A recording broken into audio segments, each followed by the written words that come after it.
Hello guys and welcome to EP technology. और आज के वीडियो में हम जानने वाले हैं कि कंटेंट राइटिंग कैसे करें। सबसे पहला point, think before you right. Content लिखने से पहले आपको ये सोचना होगा कि आप अपने रीडर्स को क्या बताना चाहते हो और आप किस सवाल के जवाब देना चाहते हो और आपके कंटेंट का पर्पस क्या है और अंत में आपके रीडर्स ने क्या करना चाहिए।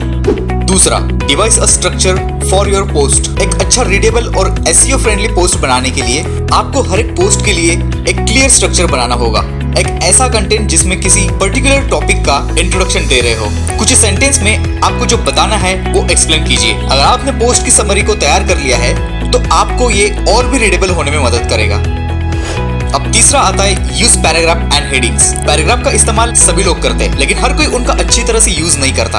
हर नए सेंटेंस को सिर्फ इसलिए नई लाइन से शुरुआत करें क्योंकि ये अच्छा लगता है। इसके अलावा उन्हें बहुत लंबा भी मत बनाइए, क्योंकि हर पैराग्राफ का अपना एक टॉपिक होना चाहिए। आपको उस मेन टॉपिक को एक सेंटेंस में एक्सप्लेन करना आना चाहिए। यदि अगर यह संभव नहीं है तो आपको उस टॉपिक को समझाने के लिए और भी सेंटेंस की जरूरत है। अच्छा टाइटल आपके रीडर्स को यह समझाने में मदद करते हैं कि आपके टॉपिक का एक स्पेसिफिक पार्ट किस बारे में है। अगर आप चाहते हैं कि लोग आपके कंटेंट के माध्यम से एक अपना रास्ता खोजे तो उन्हें आगे बढ़ने के लिए एक अच्छे हेडलाइन का इस्तेमाल करें। हेडलाइन रीडर्स को आपके पेज को स्कैन करने और आपके कंटेंट की स्ट्रक्चर को क्लियर करने में हेल्प करता है। ये सिर्फ बढ़ने के लिए भी नहीं बल्कि एसईओ के लिए भी बहुत ज्यादा इंपॉर्टेंट है। बल्कि यह एसईओ के लिए भी बहुत इंपॉर्टेंट है, इसलिए आप हेडलाइंस में आपके अच्छे कीवर्ड का इस्तेमाल करें।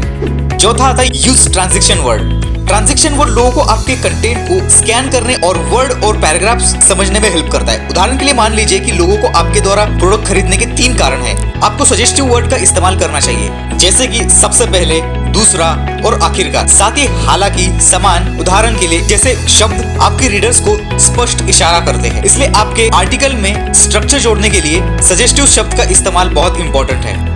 अब इसमें पांचवा आता है यूज रिलेटेड कीवर्ड। अपने कंटेंट को अपने फोकस में कीवर्ड का इस्तेमाल करने से यह पढ़ने के लिए कम आकर्षक हो जाता है और आपकी रैंकिंग को भी नुकसान पहुंच सकता है, क्योंकि गूगल जो है वो और भी ज्यादा स्मार्ट होते जा रहा है और वो चाहता है कि आप ऐसा मटेरियल लिखे जो रीडर को बहुत ज्यादा पसंद आए।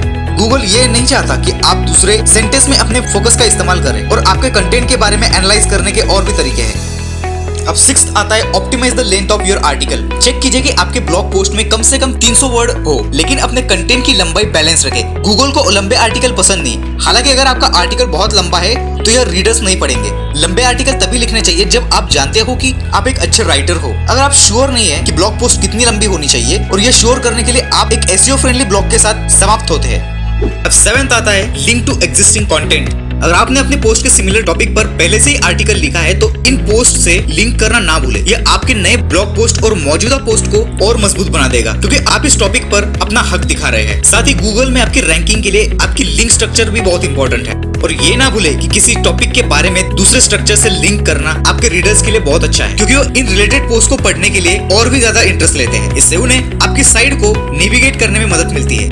अब 8वां आता है let other people read your post. अपनी पोस्ट को पब्लिश करने से पहले किसी और को अपनी पोस्ट को पढ़ने दें। उनसे पूछे क्या वो आपकी पोस्ट में कंसेप्ट को समझते हैं, और उन्हें कुछ ग्रामेटिकल चेंजेस के लिए भी पूछे।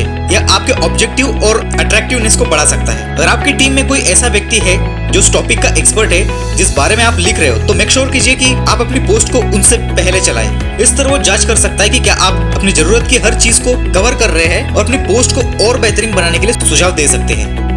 अब 9th आता है ऐड कंटेंट रेगुलरली। अपनी वेबसाइट पर रेगुलर नए ब्लॉग पोस्ट डालना गूगल को ये बताता है कि आपकी वेबसाइट एक्टिव है। ये इंपॉर्टेंट है, क्योंकि अगर आपकी वेबसाइट एक्टिव नहीं है तो गूगल इसे कम बार क्रॉल करेगा और इससे आपकी रैंकिंग पर नेगेटिव इम्पैक्ट पड़ सकता है। लेकिन सिर्फ पोस्ट करने के लिए कुछ भी ना पोस्ट करें। डिसाइड कीजिए कि आप जो भी कुछ पोस्ट करते हैं वह हाई क्वालिटी मटेरियल है, इंफॉर्मेटिव, अच्छी तरह से लिखे गए हैं। ये आर्टिकल रीडर का एंटरटेनमेंट करते हैं और उनकी दर्ज में आते हैं। अच्छे और इंफॉर्मेटिव लिखे गए आर्टिकल रीडर का एंटरटेनमेंट करते हैं और उनके सर्च में भी आते हैं। तो चलिए गाइस, आज के लिए बस इतना ही। अगर आपको ये वीडियो पसंद आया तो इस वीडियो को लाइक कीजिए, शेयर कीजिए, चैनल को सब्सक्राइब कीजिए और बेल आइकन दबाइए लेटेस्ट अपडेट पाने के लिए।